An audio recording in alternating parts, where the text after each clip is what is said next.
everyone, our today's topic is types of partnership firms. So partnership का meaning, features, merits, demerits की video मैंने already upload कर दी है। अगर आप लोगों ने अभी तक नहीं देखी है तो उसका लिंक मैं आप लोगों को डिस्क्रिप्शन बॉक्स और पिन कमेंट में दे दूंगी। तो अभी हम देख लेते हैं टाइप्स ऑफ पार्टनरशिप फर्म्स, यानी कि पार्टनरशिप फर्म्स कितने टाइप की होती हैं।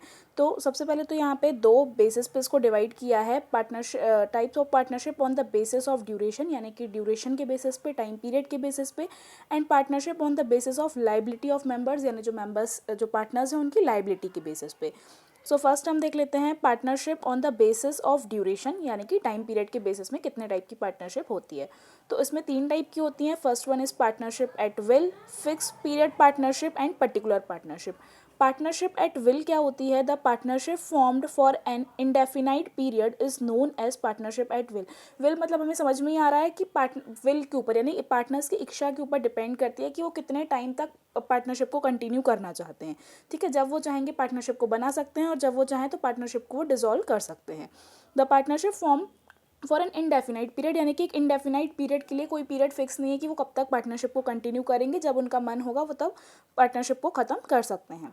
ठीक है, this type of partnership exist at the will of partner. ठीक है, कब तक के लिए चलती है? जब तक पार्टनर्स की विल होती है। End comes end and whenever partner desire हो, जब पार्टनर चाहें तो वो पार्टनरशिप को एंड कर सकते हैं। Any one partner can give notice of dissolution and partnership will come to end. कोई भी एक पार्टनर जो चाहता है कि अब पार्टनरशिप एंड हो जानी चाहिए, तो कोई भी एक पार्टनर क्या कर सकता है? नोटिस दे सकता है डिसोल्यूशन का कि अब हमें पार्टनरशिप को क्लोज करना चाहिए, डिसॉल्व करना चाहिए, और पार्टनरशिप जो है वो फिर उसके बाद जो है वो खत्म हो जाती है, डिसॉल्व हो जाती है।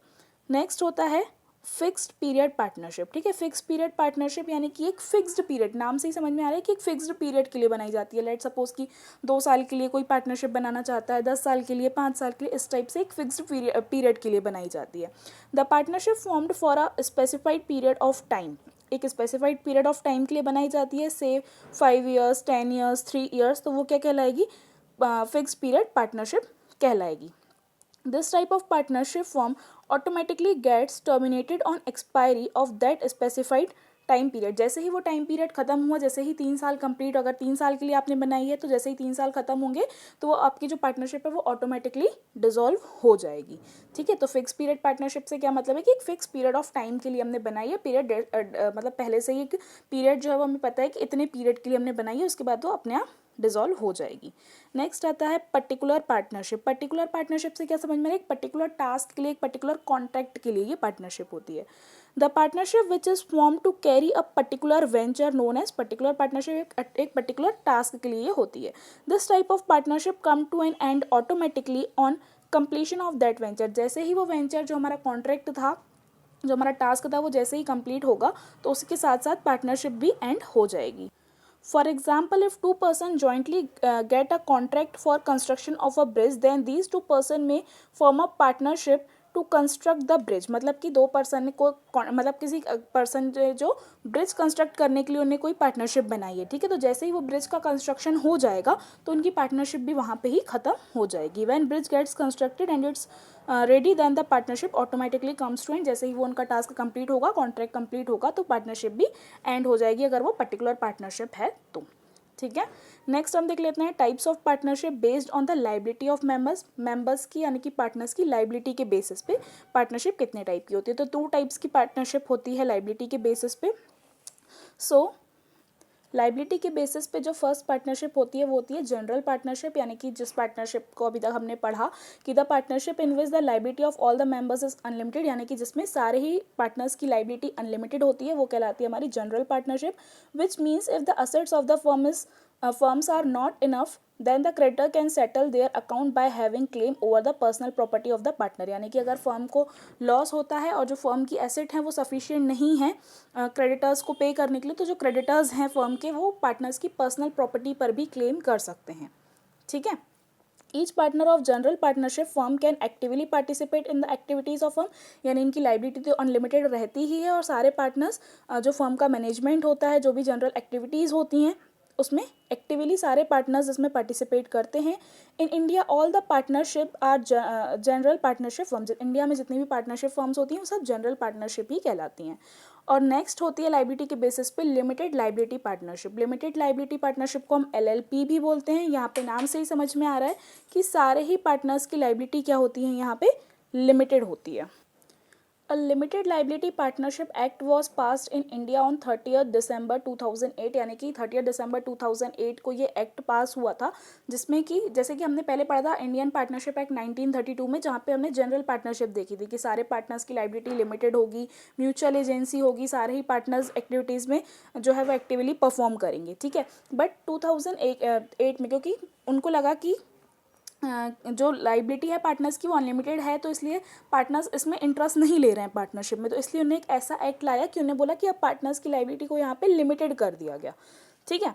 तो ये आया 13 दिसंबर 2008 में और 2009 से एप्लीकेबल हुआ था। LLP स्टार्टेड फ्रॉम 2008, ठीक है। तो LLP is a special type of partnership है where partners enjoy limited liability. एक स्पेशल टाइप की पार्टनरशिप होती है जहाँ पे सारे ही पार्टनर्स की लाइबिलिटी क्या होती है, लिमिटेड होती है। It is a body corporate and legal entity separate from its partner, यानी कि इसमें क्या होता है, जैसे हमने पार्टनरशिप में देखा था, तो पार्टनरशिप फर्म और पार्टनरशिप को लॉ की नज़र में दोनों एक ही चीज़ है, लेकिन LLP में अगर आपकी पार्टनरशिप है, लिमिटेड लाइबिलिटी पार्टनरशिप है, तो वहाँ पे पार्टनर्स एक सेपरेट एंटिटी है और पार्टनरशिप फर्म एक सेपरेट एंटिटी है in the eyes of law, ठीक है। एंड इट हैज़ सक्सेशन का क्या मतलब क्या होता है, जो हमने जनरल पार्टनरशिप देखी थी, तो वहाँ पे अगर किसी एक पार्टनर की डेथ हो जाती है, रिटायरमेंट या इंसॉल्वेंसी हो जाती है, तो पार्टनरशिप जो है वो डिसॉल्व हो जाती है। लेकिन यहाँ पे क्या होता है कि कोई इसमें ये पार्टनरशिप जो है LLP लिमिटेड लाइबिलिटी पार्टनरशिप वो चलती ही रहेगी, चाहे कितने भी पार्टनर्स इसमें आए जाएँ, कुछ भी हो, उसमें इससे फ़र्क नहीं पड़ता है, ठीक है। फीचर्स देख लेते हैं LLP के। Registration, it is compulsory to get LLP registration और इनकॉर्पोरेटेड। यहाँ पे LLP का रजिस्ट्रेशन कंपलसरी है, जनरल पार्टनरशिप में कंपलसरी नहीं था ये। सेपरेट लीगल एंटिटी, यानी कि LLP enjoy separate legal entity, जैसे हमने अभी देखा पार्टनर्स और पार्टनरशिप फर्म दोनों सेपरेट कहलाते हैं इसमें।